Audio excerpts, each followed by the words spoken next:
around and we'll through them. Through them.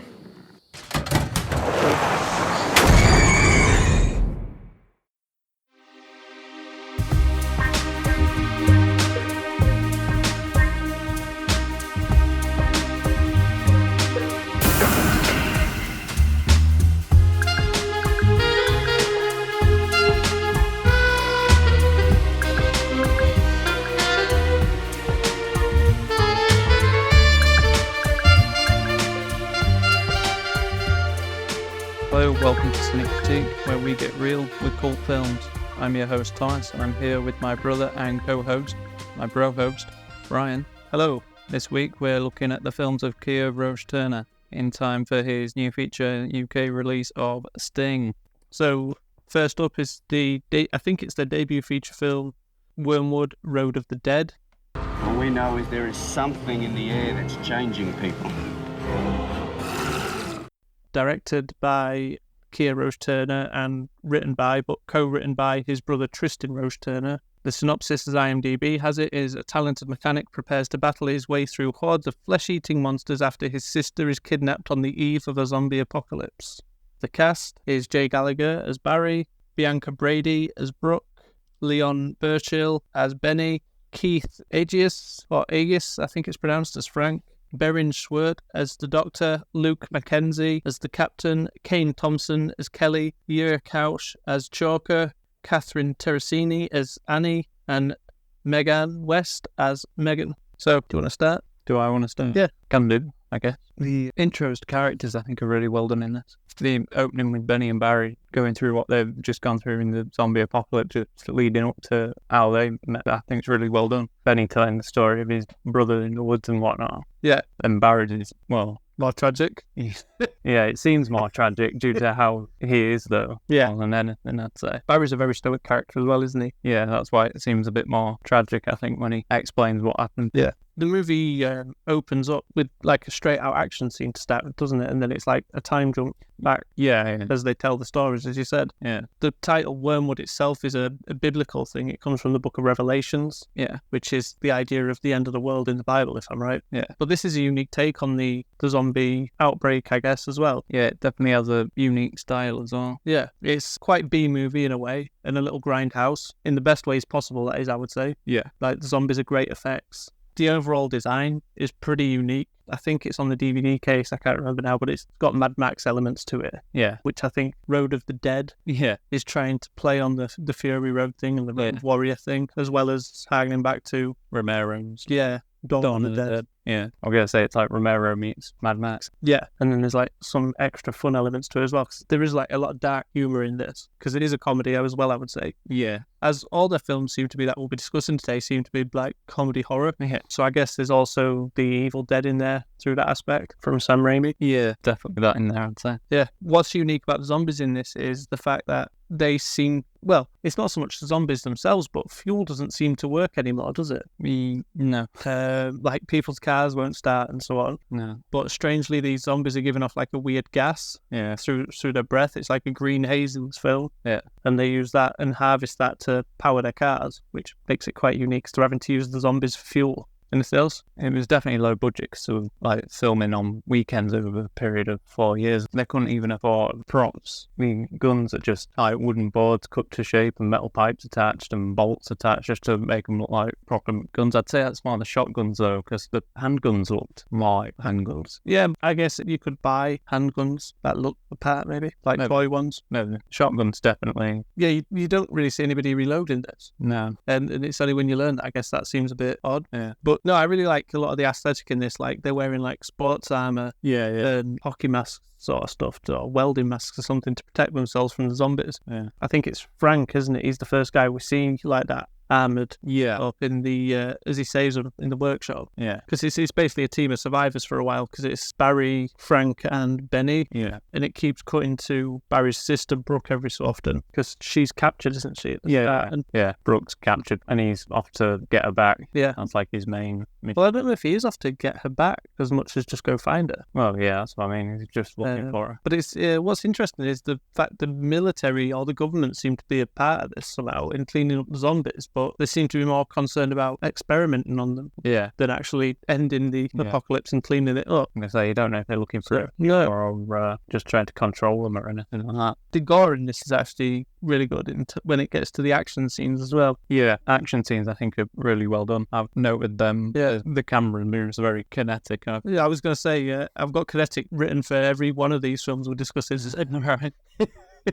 a certain energy they've all got, whether from camera movements or just the style and the action itself. Yeah. I don't know if you remember this, but another detail in the zombie lore of this is if you're blood type O negative, that's what makes you safe. Yeah, which their own lore is always good to see, I think. Yeah, it adds that unique sort of element. Yeah. That's probably done somewhere else, but it could end up being another blood type, something not 100%. It adds just an extra layer to it. Yeah, exactly. And they've got the fuel thing, that's unique. Definitely, that's something I find quite fascinating. And again, that's quite the Mad Max approach as well, I guess. Yeah. With the fuel wastage and so on. Yeah. I don't think the cast had really been in much until this point. I never actually looked them up, or I looked them up, but I haven't noted what they were in. Yeah. So I'm assuming they weren't in anything significant. I think they were in like Home and Away or... yeah, it's a lot of Australian stuff. That's where what's the other one they have? Home and Away and Neighbours. Yeah. I think they've been in one or the other of them. Yeah. And Keith, AJ that plays Frank, he died not so long ago, actually. Yeah? Yeah, it was on one of the socials for the film when, I think, promoting Apocalypse. All right. He was like one of your favourite characters. Yeah, I liked him a lot. Actually, it was this year he died. But he'd done a few things himself. Yeah.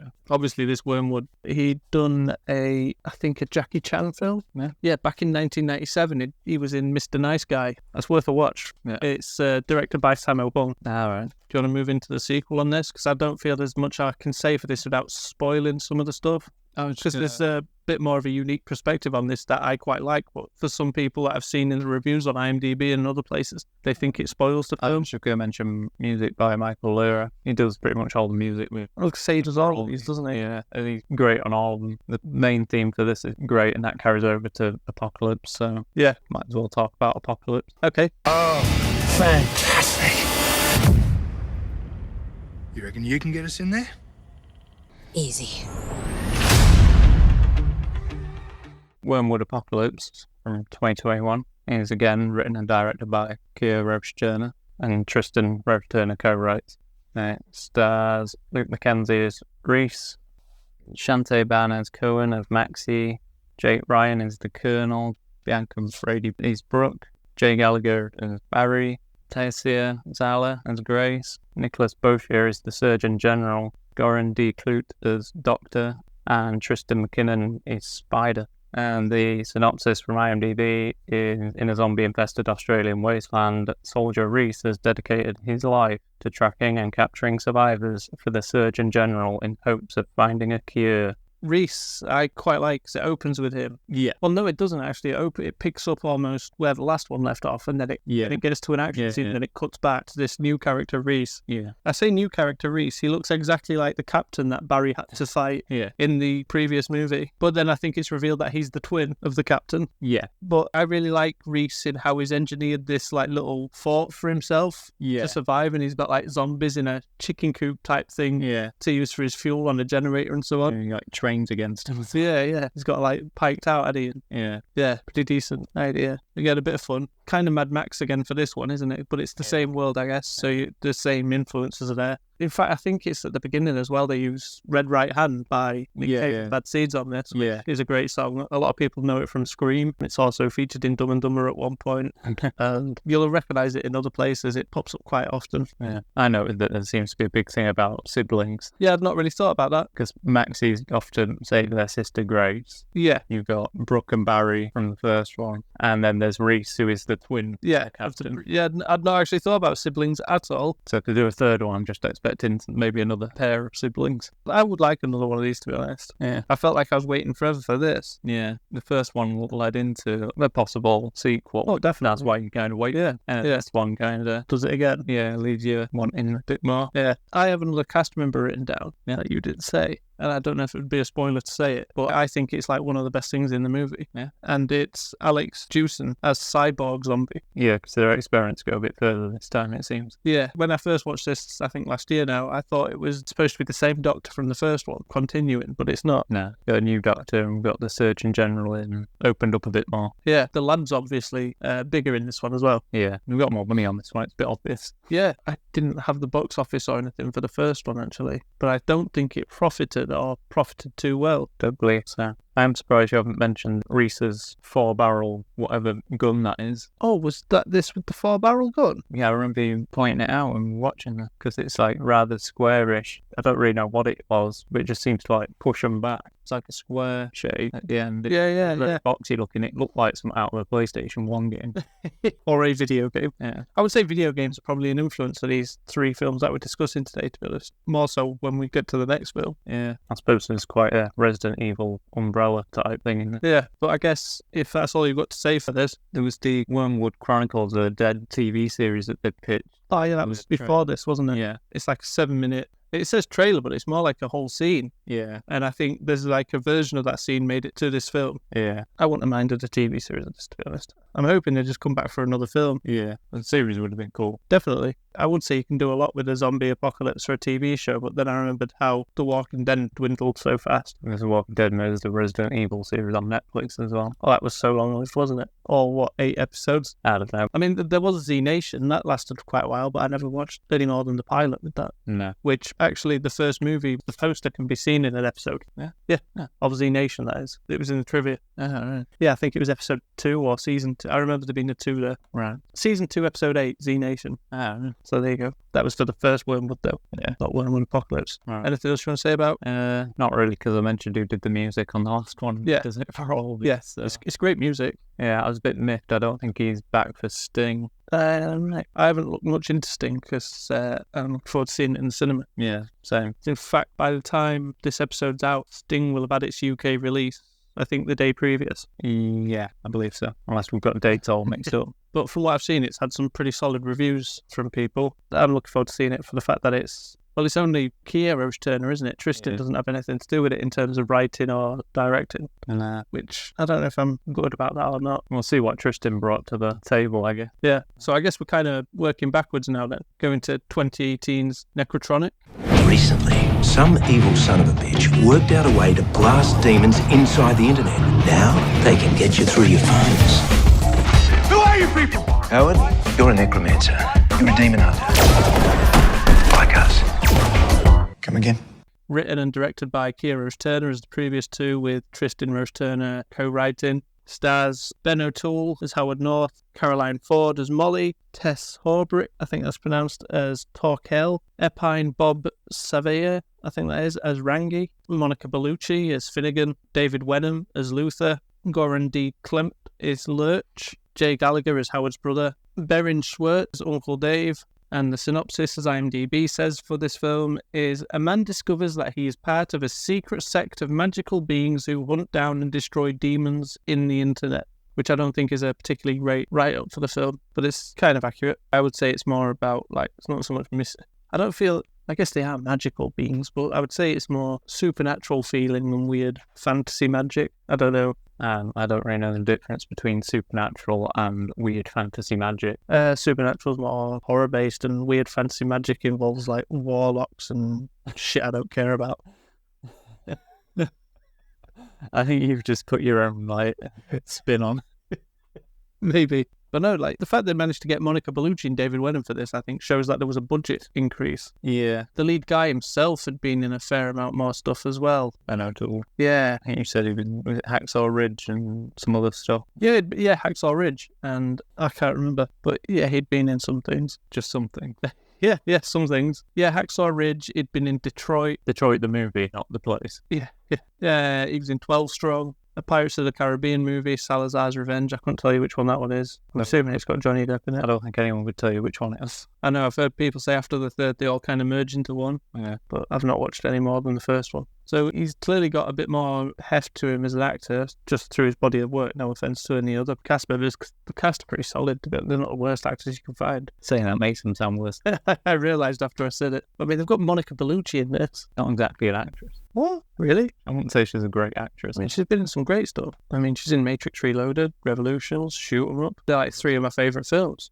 She'd been in Mozart of the Jungle a few years back as well. Appeared in the Twin Peaks revival series. I had another Monica Bellucci dream. Monica Bellucci, is it a spoiler to say she's the antagonist of this movie? And that's not a spoiler. Cool. Someone had to be. But going back to the 4-barrel shotgun thing, or whatever it was from... It weren't a shotgun, No. it was just Yeah. 4 barrels of whatever the hell was in that thing. Right. Well, this definitely has a 4-barrel shotgun. Yeah. Or a shotgun-looking weapon anyway, with 4 barrels, wielded by David Wenham. Yeah. He's like the badass demon hunter in this, isn't he? That rolls in Yeah. and helps... Howard. Yeah, in a bit of a situation with his 2 daughters, which were Torkel and Molly. Yeah. And it's basically the secret magical sect, or whatever it said in the IMDb description. They're basically necromancers, which normally necromancers, from my experience, they're normally like villain characters and they can resurrect the dead. Yeah. But here they seem to be the heroes of things and they use their necromancing powers to exorcise demons, basically. Yeah. But necromancers can go dark, I guess, and become soul eaters, which was like the whole thing with Monica Bellucci's character, wasn't it? Yeah. And there's some really good elements in this. A little bit Ghostbusters, a little bit of Star Wars, a little bit of The Matrix, and it's a really decent mix from having them blended into this sort of fantasy world by mixing this sci-fi. And The Matrix is in there because the demons have now found a way to upload themselves into the technology and are basically possessing people through phones. Yeah. They can like plug themselves into the network and send their soul into the networks to chase the demons through the digital realm. Yeah. They also have a garage hideout, David Wenham and his daughters in this, Yeah. which seems to be a thing because Barry had a bit of a garage situation in the first one and then he met Frank, who had a garage hideout. Yeah, in Wyrmwood. Yeah. Yeah. You mentioned Ghostbusters, and I just remember that we both sort of had that noted down because I just noted down that it's like a new Ghostbusters, but Australian and better. There's a signature vehicle too. Yeah. And they've got some unique looking tech. Yeah. By slapping neons on it. Yeah. This is also a Christmas movie. Yeah. Not that you can tell because it's Australia. It's made it to my list of best Christmas movies. Yeah, this and Inside, that cool French extremity horror we watched. This has one of my favourite scenes in a Christmas movie. Yeah? Yeah. It's when Finnegan, Monica Bellucci's character, she has that meeting and they're all in their little Santa hats. Oh, yeah. And there's the guy who just gets scrutinised for not wearing his Santa hat. I forgot about this. But there's also some superhero elements in this, in a way, because they've got the anti-possession suit, Yeah. which is like a superhero costume. It's got like slight armour sort of contouring to it. It's got like a little chest light. Yeah. It was like an Iron Man. Yeah. It doesn't help the fact the guy looks like Tony Stark light, does Howard. Probably why they called him Howard, isn't it? Howard Stark.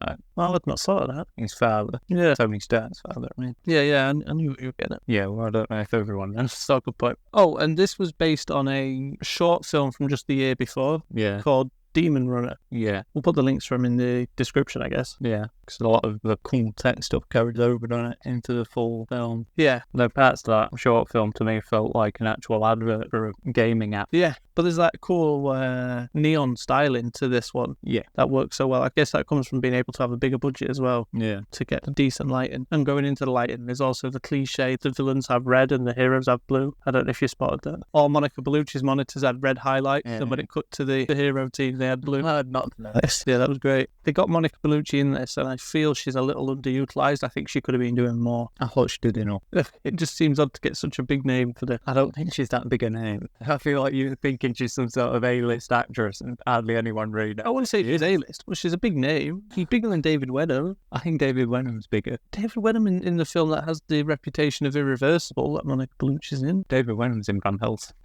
That's true. And 300. I was going to say, he's definitely in 300. He's the man with one eye, isn't it? Yeah. Does that spoil 300 to say that? Doesn't, does it? I don't really know. I don't think you can spoil 300. It's known for like one scene and it's... Where he kicks him down the hole. Yeah. Uncle Dave's a character really worth looking out for in this, though. Can't miss him. I think you could. He's not in it for very long. This is probably the link and you miss him. This is probably the funniest out there 3 films that we're discussing today, I would say. Yeah, probably. It helps though, because Howard's a bit of a Tony Stark type. Yeah. Tony Stark type. He is a little bit, isn't he? Yeah. Is that sort of... I guess. His mate Rangi's a bit of a... He's the real comedic relief, isn't he, Rangi? Yeah, he was quite good. Yeah. And I feel they do some unique stuff with this, with like wraiths and demons and ghosts and stuff. Yeah. Or it feels it with the style, I guess. That like neon thing. I was going to say, I can't think I've seen a neon sort of demon movie that I remembered there's Neon Demon. Is it a spoiler saying there isn't a neon demon in Neon Demon? It could be argued, because I guess you could class witches as demons, because it doesn't really go into what type of witches they are. Don't really go into much, if I remember. No, it leaves it very, figure this out. Very vague. The more you know about witches, the easier this will be to piece together. You're not going to talk about Neon Demon. Yeah, no, sorry. Oh, this has a mid-credits scene that's really worth waiting to see. Yeah. And speaking of mid-credits, and I don't think I mentioned it on the Wyrmwoods either, but the opening credits and closing credits are like really decent and got some style to them. They're really worth watching if you get like nice artwork. Especially on this one. Yeah, and the music's great on these ones. But I think this had my favourite music. Yeah, I do really like the main music from Wyrmwood. Yeah. But overall music, this one's probably the best. Yeah, it's got that sort of like 80s synth stuff that I like, which I guess is part of the video game thing, because there is a video game sort of element in this. Oh, yeah. Because Rangi discovers this whole thing through an app he's playing on his phone. Yeah. But he basically says it's like, he describes it, but he basically describes Pokemon Go. Yeah. But doesn't so much say it. And it's basically, but the app he's got is basically Pokemon Go with ghosts. Yeah. He's like, stop the van. There's a wraith. Oh, don't do accents. Why, was it a bad one? I think so. I kind of lean towards this as my favourite. Yeah. Of the three. I don't know if it's just for the fact I like the neon and the music and the humour that's pretty consistent with all this. That's how they get it.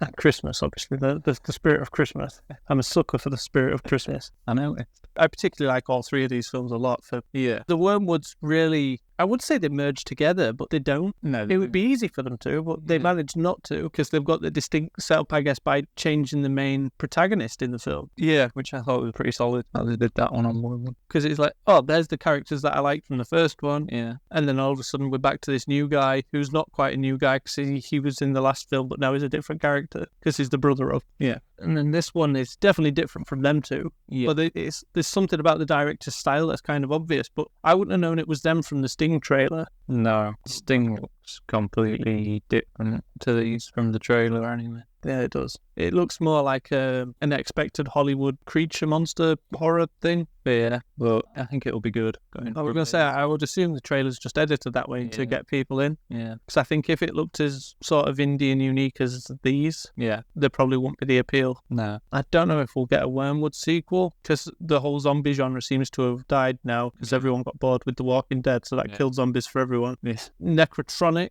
I think, has a potential comeback for a sequel. I don't know if they're working on it or not, but if the brothers aren't working together anymore as well, that leaves something open, I guess. What could be happening? Yeah, because obviously Tristan Roache-Turner was writing these with him. Yeah. And he's not there for Sting. No. Like I said, we'll probably see what Tristan brings to the table when we watch Sting. Yeah. I'm assuming it's the humour. I don't know. There's parts of the Sting trailer and I think it looks like they cut out some of the humour. Yeah, I get that feel as well. I guess we'll find out when we see it. It might be worth maybe when we do our next episode to maybe just do a quick review of Sting. Maybe. Or maybe just put out like a 5-minute episode as a review of Sting after we watch it. Just to like coincide with this, I guess. Maybe. We shall see. Thomas doesn't seem too sold on the idea. Anything else you want to say about Nekrotronic?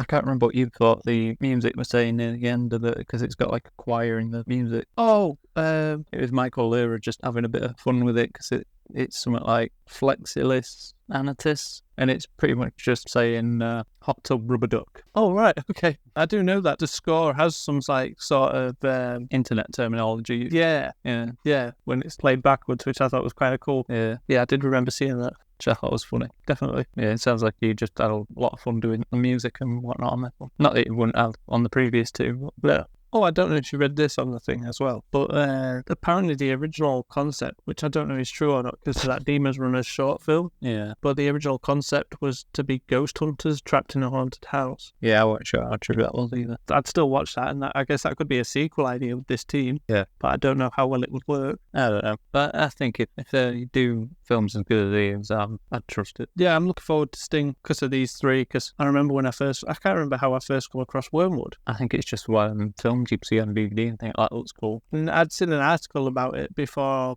the DVD was out, and I was always looking for the DVD then. Right. But I can't remember where the article was from. I think that could have been a Geek Tyrant thing, like All Superheroes Must Die was. Yeah, probably. Or a Slash film, because I used to spend a lot of time reading their stuff. Yeah. And the Nekrotronic was kind of a happy accident because there was a prop maker I follow on Facebook called Hades Industries. I'd bought a prop from him, so I started following him on Facebook, and he put out, it was really fun working on this, and he shared the gun, I think it was at the time that he shared, or a prop from Nekrotronic, and the trailer for the film, and I was like, oh, that's great. And then I looked up the film, and it was the Roache-Turner brothers who'd done Wyrmwood, so I was like, oh, gonna have to watch that then. I said it seemed to take a while to get released, but I guess when you're waiting for something, it does take a while. Yeah. I watch Pot Never Boils, they say, don't they? Yeah, and it took quite a while for them to get Wyrmwood Apocalypse out as well, because they did Nekrotronic in between them. Yeah, it says 2021, doesn't it, on IMDb? But I just don't think I could buy the Blu-ray until last year. Yeah. Maybe the year before. I remember waiting for it, and then I kind of forgot about it, and then I went and got it. Yeah. Well, you're waiting that long, and then it just seemed to be out. Yeah. Is that it? Anything else you want to say? No, I believe that's it. Okay. So that's the end of the show. Thank you for joining us this week. And if you haven't, give us a like and subscribe. A glowing review would also be appreciated. We are at cynic_critique on X and Instagram. Links to those and more can be found in our show's description. And remember to join us next week as we unearth more gems from cinema's depths. This time we're not going so deep, as we will be discussing the Bad Boys trilogy, ready for the release of the fourth installment, Bad Boys Ride or Die. Thank you and goodbye.